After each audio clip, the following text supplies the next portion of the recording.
We are heading into week 10 of the fantasy football season. Joe and I are here to give you our starts and sits for week 10. Hike! So, Joe, going over to the quarterbacks, who is your smash play for quarterback this week? Yeah, I'm going with Jared Goff this week. He's been a top 5 QB when he throws for multiple touchdowns. I feel like he's got a good chance to do that this week against the Chargers. And this game has the highest combined point total this week, so people are looking for this one to be a shootout. Vegas is predicting it. And if it happens, I like Goff to get those multiple touchdowns and be a top 5 guy.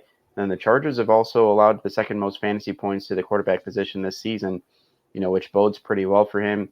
I was looking at, possible people that I would be starting, Goff over, or them even over Goff. But there's really only, since I think he's going to be a top 5 play, there's only really one quarterback I might consider, and that was, Lamar with the matchup against the Cleveland defense that's been pretty stingy. I know the last time he did pretty well, but that was also because he had 4 touchdowns. So I feel like if he doesn't have the multiple touchdowns, he doesn't have that top 5 upside this week against the Browns.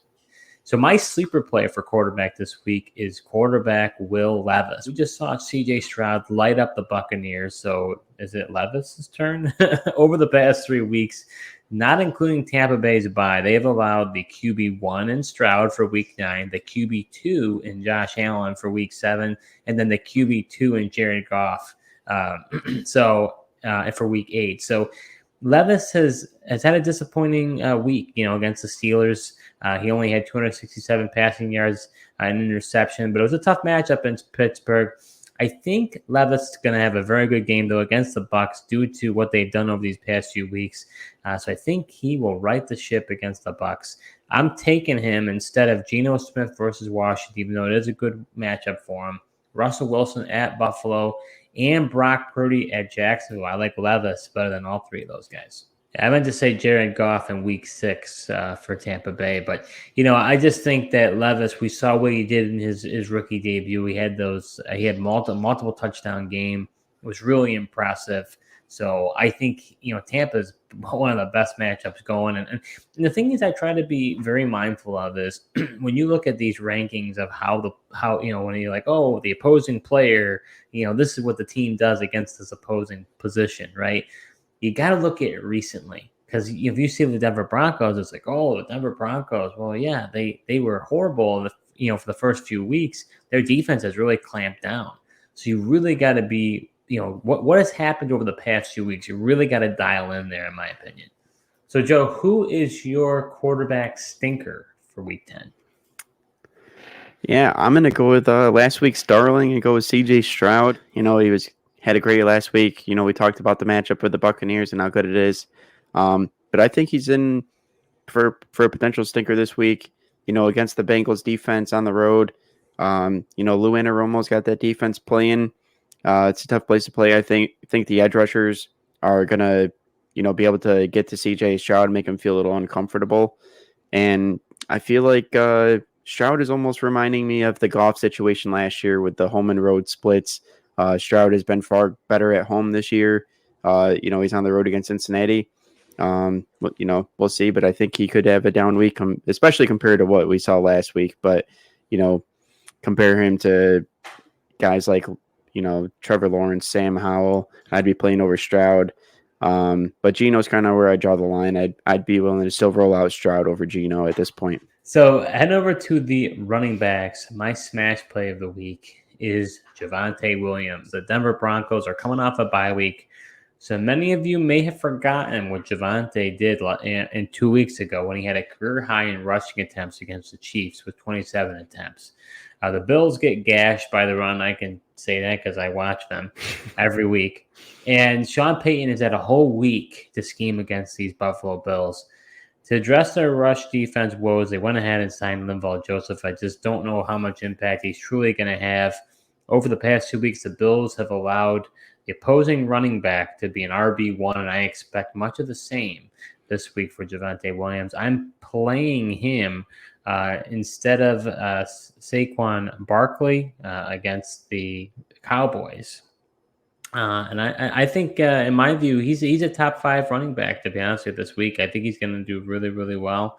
I like him better than Gibbs against the Chargers because I'm concerned about the Montgomery and Gibbs split.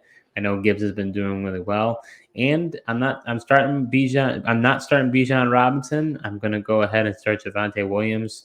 It's a decent matchup for him against the Cardinals, but just can't trust that running game. So going over to the sleeper for running back, Joe, who do you got for the sleeper? I feel like the Bills are going to be angry though about losing that game to the Bengals. I don't like facing teams off a loss either though. But my sleeper running back is Jaylen Warren, Steve. I know we talked about this guy in the offseason. But look, last week against the Tennessee Titans, who had been pretty tough to run on, he received double-digit carries for the first time, and he rushed it 11 times for 88 yards. And, Jaylen Warren has simply just been the better back thus far for the Pittsburgh Steelers over Najee Harris. And he's also the clear receiving back as well.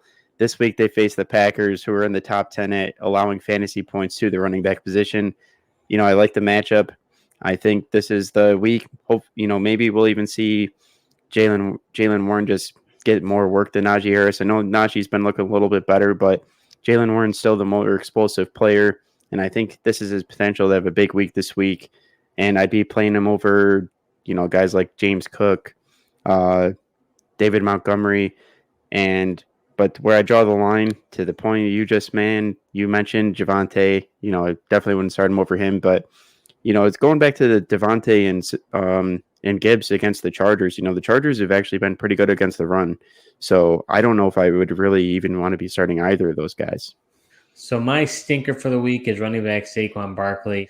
Tommy DeVito is in line to start for the New York Giants, which means to me that the Cowboys are going to stack that box and make it so Barkley just has a miserable day. Dallas is 8th best against running backs, and without Waller, I just think this could be a bloodbath. I know he's a name, but I just can't start him this week. I would rather start Ramondre Stevenson versus the Colts, Rachaad White versus Tennessee, and even Gus Edwards versus Cleveland. I know it's a rough matchup for him, but I actually would still rather play Gus because I just trust that offense more. I just feel like the Giants are just going to be in for a butt whooping. So are you enjoying this video so far? Well, if you are, show your support to our new channel by hitting the subscribe button and liking this video. We'll be creating videos all NFL season long, so you're not going to want to miss what we have in store. So Joe, heading over to the wide receivers, who is your smash play for wide receiver this week? Yeah, you talked about it with your sleeper quarterback, Steve, going with DeAndre Hopkins. He gets to go up against that Tampa Bay defense. We saw CJ Stroud, Tank Dell and company just absolutely shred and have a monster day. And Tampa Bay has allowed the second highest PPR points per target and receiving yards per game to the perimeter wide receivers. And, Hopkins definitely should be able to smash and finish inside the top 5 at the wide receiver position this week. And I'd be looking to start him over guys like Ayuk, Mike Evans. But I think, once you get towards like Keenan Allen and those type of guys, kind of where I draw the line this week. So going over to my sleeper play for wide receiver, I'm going with DK Metcalf. Metcalf has not had a good year this season. He's been very disappointing. He currently ranks as the wide receiver 47 on the season. I got to be honest, that really surprised me when I saw that. He's yet to have over 100 yards this season and only has 2 touchdowns on the year. The Seahawks go up against the Washington Commanders, who have allowed the 3rd most points to opposing receivers. Not only that, but the Commanders have a reduced pass rush now after they've traded away both Chase Young and Montez Sweat on the edge. I think this offense is going to have a bounce-back week. I'm playing Metcalf ahead of Devontae Adams versus the Jets, Deebo Samuel at Jacksonville, and Chris Olave at Minnesota. So going over to your stinker, Joe, who is it for Week 10? Yeah, I'm going with Amari Cooper. He was the wide receiver 4 last week. But obviously, going against the Baltimore Ravens, I think he's in line for the stinker this week. Baltimore's allowed the lowest PPR points per target and only 2 touchdowns to receivers this season, Steve. I know you like to start Cooper. It's not looking good. And, Cooper's truly been touchdown dependent, really to have like a top 12 wide receiver finish thus far. When he doesn't score touchdowns, his finishes are a lot lower. So I don't expect him to get that touchdown. So expect him to finish lower than especially where he finished last week, but just in general. And I'd be looking to start, Cortland Sutton over him. And it's tough for me to say, Steve, but I think I'd even be willing to take a flyer on George Pickens over him. And you know how I feel about him. Wow. And, but I would, if I came down to it, Jacoby Myers are where I'm drawing the line. I'd be willing to roll Cooper out over Jacoby.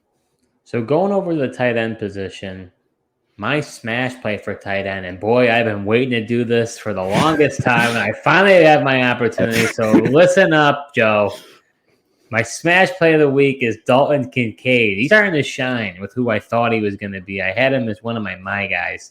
Since Knox was placed on IR, he's become the number 2 in the offense, the clear number 2, I would say. Over the past few weeks, his targets have been 11, 7, and 8. The Denver Broncos have allowed the 3rd most points for opposing tight ends. And even though I say not to look at the total season, look at the past few weeks, I can say this with confidence, and we'll see if you agree with me. But we know that those Denver Broncos linebackers struggle in coverage. So I think that Kincaid is going to have a huge day. I think he's going to be the best tight end of the week this week. So I think he's going to be better than Laporta at the Chargers, better than Andrews versus the Browns, and Hawkinson versus the Saints. Give me Kincaid this week as the number 1 tight end. So, Joe, who do you have as your sleeper tight end for week 10? Yeah, it's kind of tough for me to try to find a guy to take, but I'm going to go with Gerald Everett. He's going against Detroit, which has been the 31st ranked defense against opposing tight ends. Palmer's out on IR right now. Chargers need someone else to step up and help Keenan Allen. Quentin Johnston, I really was expecting more things out of him, but just hasn't been the case thus far. They haven't really got him involved, haven't really seen him do much. So maybe that is Gerald Everett. He's been coming off an injury in himself. But I think this could be a week. I don't expect much, but I think he's got a potential to sneak into the top 12 as far as the tight ends go. I'd be comfortable starting over David Njoku, both Atlanta tight ends. That's Kyle Pitts and Jonnu Smith. But I draw the line at Logan Thomas. So going over to the stinker play for tight end, I'm going to go with David Njoku. So I agree with you, Joe. I know Njoku has had back-to-back touchdowns in the previous 2 weeks, but I believe the streak is going to come to an end against the Baltimore Ravens. Look, the Ravens have had one of the best defenses in all the NFL, and especially against the tight end. They've allowed the 4th fewest receiving yards opposing tight ends and only 1 touchdown on the entire year. Browns, I think, are going to have their hands full, especially with Deshaun Watson back under center. It's against this Baltimore defense. I would suggest looking elsewhere for tight end. I would be starting Logan Thomas at Seattle, Trey McBride versus Atlanta, and Luke Musgrave at Pittsburgh over Njoku this week. What is your stack for week 10? Yeah, I'm going to go with Jared Goff and Amon-Ra St. Brown. In that matchup we've been talking about, the shootout game with the Chargers. Very nice, Joe. Mine, we've been talking about a lot as well. I'm going to go with my stack as quarterback Will Levis and wide receiver DeAndre Hopkins. I can see a very similar result as they did when his debut was for Levis against those Bucs. We talked about it enough on this video today. I think he's going to do very well.